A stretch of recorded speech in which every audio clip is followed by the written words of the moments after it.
and welcome to the Books on Asia podcast, sponsored by Stonebridge Press, publisher of fine books on Asia for over 30 years, located at www.stonebridge.com. And I'm your host, Amy Chavez. Today I am talking with Lena Baibikov. She's a translator, and she also writes some children's poetry. And she's best known, though, as a translator for Haruki Murakami. And you did 2 books, right? Yeah, non-fiction. So Ryu Murakami, and also... What I talk about when I talk about running. And yes. what is that title in Russian? О чем я говорю, когда я говорю о беге. This is for the running book. And Ryu Murakami, this is for Radio Murakami. Okay, it's the same. People in Russia, are they like as gaga about Haruki Murakami as they are in like the States and other places? Is he very popular? He used to be very, very popular until maybe 10 or like 7 years ago. Each book were translated very quickly and it was published and it was really hit. But now I think it's not that popular. And actually, 2 years ago, I moved to Ashiya city, which is known for the, small homeland of Murakami. And I'm trying to get people here because the place very small and unknown. And I'm always telling them, Haruki Murakami was raised here and his school is here and his playground is here. And no one wants to come because no one actually interested. You mean the Russians? I mean the Russian-speaking people of all different places, not only Russia, because I have many Israelis friends and friends from Europe who speaks Russian. So I think that maybe now his popularity is less than it used to be. What about 1Q84? Was that popular? It was an event in the cultural life of Russia. Of course, it has 3 volumes and it was translated and published first, I think, 2 volumes and then the 3rd one. And the translations were done by very, very famous and renowned translator of Haruki Murakami, Dmitry Kovalenin. It was published and people were waiting for it and they bought it. But what about his most recent one, Killing Commendatore? It is still not published in Russian, but it is in work, I think, yes. And how did you get interested in Murakami?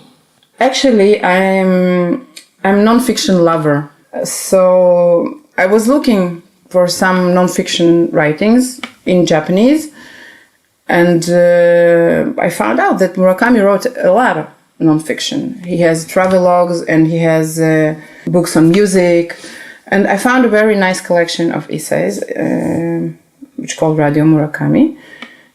And I began to read it, and I just loved it very much. Maybe because I was a target audience, because he wrote it for women magazine, for young women magazine. Back then I was young. And so you first read them in Japanese? Yes, yes. It is not translated into English, and it wasn't back then translated into Russian because I translated it into Russian. So yes, I read it in Japanese and I like it very much. And also the illustrations. Oh, it has illustrations. And yes, it has illustrations. You can see it here. Murakami made many books with this illustrator. I would have thought that it was fiction just because he strikes me as a fiction writer, but you're right, he has a lot of nonfiction. He wrote about the Kobe earthquake, and he wrote about the sarin gas attack. Underground, yes. And travelogues as well. He also has, for example, an introduction to novels for young readers. So he has, actually now I'm very interested in children's literature, and I'm translating children's literature from Japanese into Russian. And actually, he wrote 2 or 3 stories for children. They never were received as such abroad, but originally he intended to write them for children. And also he has this book, kind of, it's not textbook, of course, but kind of educational book for junior high school students, like introduction into literature. He's such a versatile writer. Yes. It's amazing, isn't it? Yeah, I really enjoy his longer stuff. I just find that it's fantastic that he can keep the reader's attention for so long, and how he weaves all those characters together, and they're all so deep and multi-dimensional. What's your favorite Murakami book? I like his non-fiction writings. The first book that I ever read, Wild Sheep Chase, it was the book that you might say, love to Japan began with. So maybe still this is my favorite book of him. The book that I translated, I like them very much, but they're non-fiction. Yeah. The book about running, as you said that you like his longer pieces, that he can keep readers' attention, but I'm really surprised how he can also take very short form and to make it a complete piece of literary art. Yeah, definitely. Because each essay is only 1.5 pages, but it's really complete. He seems a bit more relaxed when he writes things like, what I talk about when I talk about running and his nonfiction. It's more of in a kind of a conversational voice. Yes, and definitely. It's very, it flows very well. And you also said that Tanizaki has a history here in Ashiya. Yes, I believe that he used to live here, and now his home turned into some kind of museum, memorial museum. It is not far from where we now.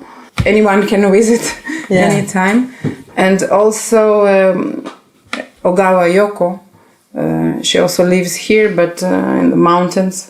So we have some kind of literary background here in Ashiya. Absolutely. Even though it's a very small place. And today, Lena took me around Nishinomiya and Ashiya and showed me some Murakami landmarks. Where did we go? Okay, we went through Shukugawa, along Shukugawa River. We watched the cherry blossoms. Cherry blossoms and Ashihara Bridge, which Murakami reportedly took each morning when he was going for his school. And then we went to the beach, Koroen Beach, and we continued. Which he's also written about, right? Yes, in his first novel, Kaze no Uta o Kike. And then we went to his school, junior high school, that he hated so much, but still the place where he used to study. And then we went to the place where supposedly the house of his parents was located before it was destroyed in the earthquake of 1995. Which is just about 100 meters from your house where we are right now at the kitchen table. Yes. And we will continue to the Monkey Park and to the library, the place he did love to spend time. Yes. Saruko and the park where actually the cage with monkeys was situated. It is also his first novel, Kaze no Uta o Kike, when he speaks with the rat, the guy whose name in the book, in the novel is Rat. So he speaks with him after the minor accident they had with the car. And they sat in this park, they speak. And then they walked down to the sea, to the Koroen Beach. Okay. In his book about running, he tells the history of writing his novel, the first novel, and he's trying to show that it wasn't that serious back then. He decided that he will write it, and he wrote it, and then he saw that he can send it for some kind of award or prize, and then it was sent, and he forgot about it, and suddenly he got a phone call from the publisher that the prize is his. Wow. And it was exactly 40 years ago. Exactly 40 years ago. In May, it will be 40 years since he got the prize. Wow, he's really been writing a long, long time. And he's not slowing down. If anything, he seems to be speeding up. So what are you working on now? Now I'm translating His book, which called Writer as a Profession or Writer as an Occupation. I'm not sure what the English title of this book. Shosetsuka. So this is a book about his thoughts about what is to be a novelist, how to write, what to write. And of course, it's also kind of autobiography. That'll be interesting. Yes, he wrote this book something like 3 years ago. I hope next year it will be published. You're translating this into Russian right now. I wonder if it's come out in English. Yes, as I heard, there is a translator now who works on it. And then what other writers have you translated? Recently, I translate mostly children's literature. So I translated Haitani Kenjiro. This is an old book from 1970s about autistic children and some, social problems within school. But it's very interesting book. It is translated into English. It's called Rabbit's Eye. I also translate many picture books for children by all kind of authors. For example, Hiroshima no Pika, about Hiroshima, by Haruki Toshi, and many other books. From not children's writer, I translated Mishima's short stories, 2 collections, and Murakami Ryu, 1 book. Really? In the Miso Soup, yes. I think that he would be really hard to translate. Yes.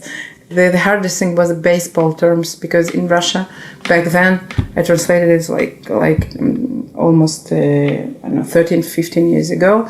Back then, we didn't have much terminology for baseball, so it was difficult to translate. And Yoshimoto Banana, a couple of her books, also short stories, Lizard, Amrita, and here and there in journals I translated other older authors like Itosei, Uchida Hyaken, but only non-fiction. Well, thank you so much for joining me today and on the show, and also for taking me around Nishinomiya and Ashiya to all the Murakami sites. That was really special, and I really appreciate that. Thank you. Thank you very much. You've been listening to the Books on Asia podcast, produced and edited by Michael Palmer. Logo by Alex Kerr. Sponsored by Stonebridge Press, publisher of fine books on Asia for over 30 years. They can be found at www.stonebridge.com. For more interviews, book reviews, and other features, visit the Books on Asia website at booksonasia.net.